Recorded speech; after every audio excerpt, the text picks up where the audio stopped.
We are stoked to welcome on our official first guest to our second episode, Mr. Oliver. He is a full stack dev at Avalanche Labs, Ava Labs, and the president of TAP SF, TAP standing for Taiwanese American Professionals. He's a BZD DAO member and just a overall badass in the space. All 100 of us. You've got friends here. 你知不知道？你在不在？我不知道。 Thank you for joining us on the first official episode of our first guest. Thanks, John and Cindy. I'm excited to be here. I'm also especially honored to be the first guest amongst so many qualified people.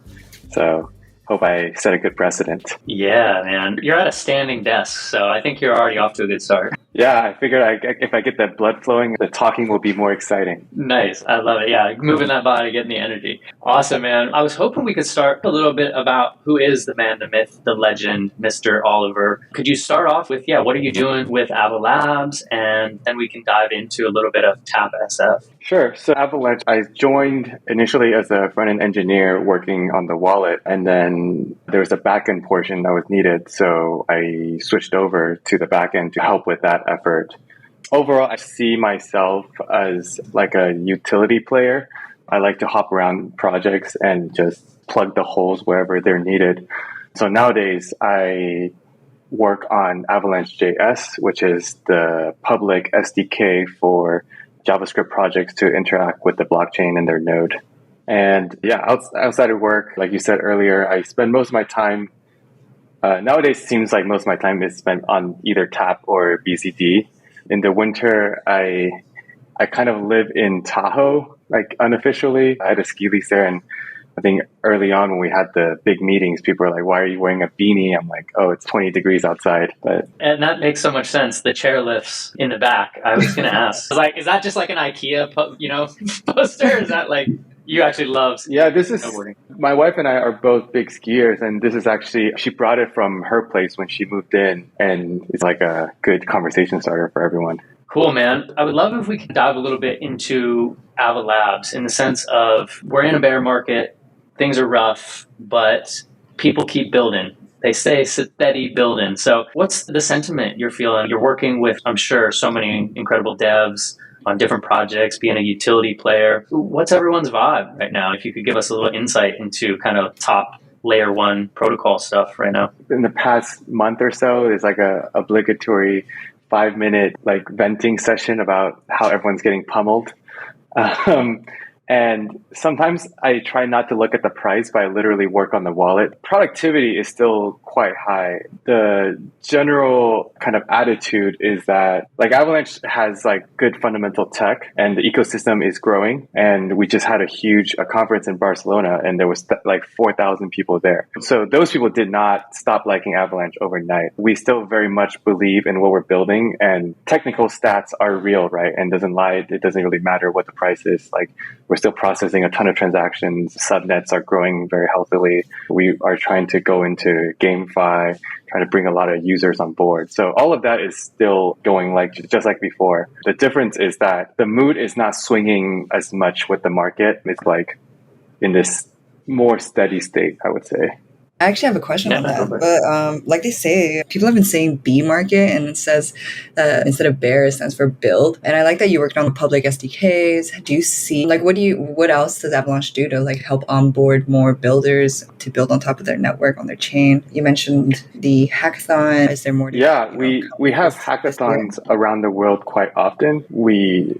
Our response times on our Telegram and Discord channels is really good, like a lot better than I've seen with a lot of projects, despite I think there was like tens of thousands of people in there, like constantly asking questions. I just see my coworkers like this. I'm like, do you guys ever sleep? So I'm really quite impressed with how dedicated our support and BD people are. And overall, when I was at the conference, the one in Barcelona, there's a lot of people who are hyped about Avalanche, not because of the price. Like, we definitely had a really good run during the last, let's say, 8 months. But a lot of people really kind of were talking about subnets. They're talking about the time to finality, basically like the real things that we are very proud that is differentiated. That says a lot to us as employees, for me, especially as an engineer, who we tend to be in this bubble inside the product. We're trying to get things shipped, trying to get like things to the best user experience. But once it kind of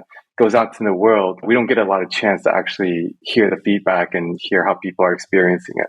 So being at the conference was actually an amazing time to have that contact. First of all, Cindy, I love the B market, the build market. I hadn't heard that yet. Very Web3 internet meme. So I'm positivity. Yeah. Honestly, I think I heard that. Yeah, I heard that at the most recent conference, Consensus, and it's right what you're saying, Oliver. A lot of people are talking about Avalanche and building on top of it at recent conferences, and that's pretty cool. I'll tell you a tidbit that I think is hilarious. We kind of started pushing subnets, which are basically, it's a way for you to horizontally scale, right? So we moved a big dApps that were taking up a ton of traffic onto their own subnets. And with that, we launched a CLI for people to basically make their own subnets super quick.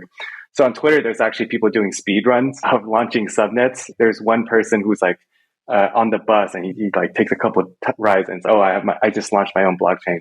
And it's, time me. It's like, some dude did it in 40 seconds. I'm going to do it in 30 seconds. And it's actually really hilarious. So I think it's cool that people are just like still having fun, in the bear market. The meme count goes up to keep the spirits high. Hang in there, keep building, and love it. So cool, man. And so congratulations with all you're doing at Avalanche. I can't wait to see more of what comes from you and the Ava Labs team. But I was thinking in terms of Bu Zhi DAO, could you take us through kind of a high level? What is, TAP, being Taiwanese American Professionals? What are you guys trying to do? You're the president based in SF, but there's kind of chapters, I know, at least in New York. I think we are officially doing an event. Bu Zhi DAO is doing something with TAP NYC or NY. And could you take us through kind of high level what's going on at TAP? TAP, the official mission statement is to improve the lives of Taiwanese Americans in America. And that kind of breaks down into a few things. One is that we're US focused, so we don't actively do too much with the folks in Taiwan, except if there's like a disaster, we'll try to donate. But the community building aspect is very much US focused. And the second part is that we are very much apolitical, right? So it's actually because of our 501c3, we're not allowed to do anything political. So you'll never see us either campaigning in the US or Taiwan elections. So other than that, we basically do a ton of events for the community, and they break down into 4 pillars. There's professional, health and wellness, social, and community service. And we're kind of internally organized that way too. So there's basically a specific committee for each kind of pillar. And one more big thing that we do is we take over Union Square on AAPI Heritage Month. We usually estimate around 10,000 people coming to a big Taiwanese American culture festival. We have performers, we have booths where people will come, like restaurants will come do like a pop-up. Sometimes they'll bring like the Chinese yo-yo, or they'll bring the paper lanterns. It's just like to spread the culture. When we do that once a year, it's probably like our biggest lift the whole year, and everyone's kind of burnt out after that. This year was the first time we had it in 2 years because of COVID. Was extremely hectic. Like only two or three people even who was working on putting on the festival has even been to one. I think the team did an amazing job, and I was super happy about it. And I was extremely proud of what they were able to achieve, given that we generally rely a lot on institutional knowledge. I think BZD and TAP has a lot of connection. Jackie was a longtime attendee in TAP New York. So early on, he kind of modeled a lot of what he envisioned BZD to be like with what he saw in TAP. Like anything from how we recruit, how do you get people to talk and hang out with each other, how do you make sure you like incentivize people in non-monetary methods. What has been the most effective or something you've seen transfer from, building out TAP as a nonprofit community into a Web3 DAO space? The difference between a DAO and like a Web2 nonprofit to me is that you have a token, right? And with tokens comes with governance and tokenomics. But I think from at least from what I've observed thus far, it's actually a lot more similar to TAP than thought it would. Whereas, like, we haven't really figured out all the distributing token rewards for tasks, but people are all working so hard. At the end of the day, that's how you know people are connected to the mission and you're doing something right. Everybody has jobs, right? And I'm sure they can do what they're doing for BZD for money, but yet they're willing to donate. They're willing to come to meetings where we have tons of debate on how to do things. Like, people really are invested. That is actually what the most important thing and what will be like sustainable for BZD, right? Like, people have to connect with each other in the mission. Community. That's right. Add on to that, I'm really excited that we're going to be planning an event together. Like you said, it ties all our mission together, and we're going to be binding these two communities that have, I guess, this passion for building and just contributing. So we do have a TAP and Bu Zhi DAO event coming up for NFT New York City. And I love that we are two different communities, but coming together just for our passion in Taiwan. When are the dates for the NFTNYC TAP NY meetup? So it'll be a little bit like a pregame for NFT New York City. It's happening June 20th before all the major events, around 7 to 9 or later. Free entry, like we said, sponsored by Proxy, which is amazing. Also a member at Bu Zhi DAO. And then we're just there to meet a lot of Taiwan builders in Web2, Web3, Web1, all of the above and below. And I hope that really goes well. Cindy, you'll be there for that, right? Yeah, I'm super excited. So I've been helping with the planning as well. So very excited for that. Nice. Yeah, I'm bummed I can't get there. It sounds like, unfortunately, Oliver can as well, but hope you guys have a great event. So I was thinking, Oliver, what we think about as a DAO, kind of the structure and the infrastructure of this elusive DAO, meaning, do you have kind of a high level vision of what you want BZD to be for, like a healthy DAO structure? I guess one of the big contentions lately has been what it means to be a member and how do you balance that with the mission, which is to spread the ecosystem, and which means you have to be very inclusive, right? Like, for example, when we actually start doing events in Taiwan, I think it might be unreasonable to expect everybody has the amount of ETH that's required, but we want to stick to our word. And if we say we're there to help the ecosystem, we should be doing a lot of these public service types, right? But at the same time, the DAO has to be sustainable. We do spend a lot on our members by doing merch, NFT drops, physical cards. Members get free drinks at events like the Bu Zhi DAO TAP NY event. And these are things that are going to like pile on. Me and Jackie go back and forth all the time on what the right model is and how we can make sure that not just because we fundraise doesn't mean that we're going to run out of money in a couple of years. We want to keep it thriving. We want to keep it like scalable. I think ultimately everybody's heart's in the right place.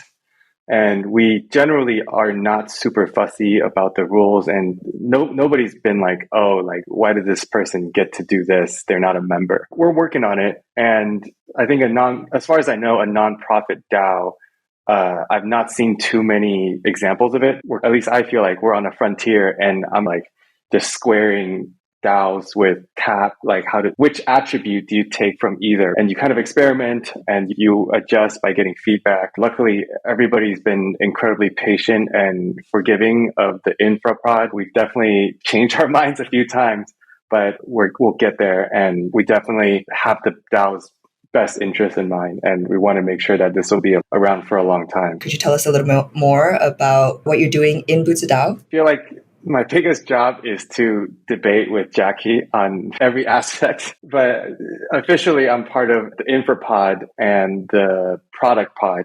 The product pod is a lot more like a traditional product team where we have PM designers and engineers. We're working on the BZD website as well as our NFT drops. So I feel like that part is a lot less drama because everybody's worked in a org and that's their profession. So everybody knows what they're doing. The infra pod is the pod that supports the rest of the DAO. So we handle everything from tokenomics to recruiting to onboarding, figuring out how the pod's leaders sync together and how we can come to consensus on rewards. Basically, you can think of it like HR / like VP, everywhere in between. There's a lot of disagreements all the time. And I think that's amazing because not like the end idea is always better than what each of us came up with. and we will then write it up and show it to people. It's a lot of passion driven. Sometimes feels like parents arguing on how to raise a kid. Both parents really want what's best for the kid, but we go about it in slightly different ways. And only when you talk it out do you actually arrive at a solution that's actually better than each individual. Baby Bu Zhi DAO. I love it. Yeah. Yeah, great analogy right there. I was hoping we could close with, what have you learned in the space? Any tips and advice, any safe practices, anything you can share from an advice standpoint that has really helped you navigate the ever-changing landscape of Web3 and crypto? Dunning-Kruger is very real. I think when you're not in Web3 and somebody says something about Web3, you think you know just the headline level of things, and you kind of just reinforce whatever you already think, right? Whether you think Bitcoin's a scam or it has value, but who knows, it's like just for the kids, or I'll never understand it, until you dig into it. And then you realize there's so much more. I think the best advice I have is to just always be learning, always be talking to people. A lot of times the best information is not even written down. You get it by talking to multiple people, and they have their sources. And it's like a never ending source of excitement. There's a lot of smart people doing a lot of great things. So just don't be discouraged. I definitely felt it was intimidating when I first entered.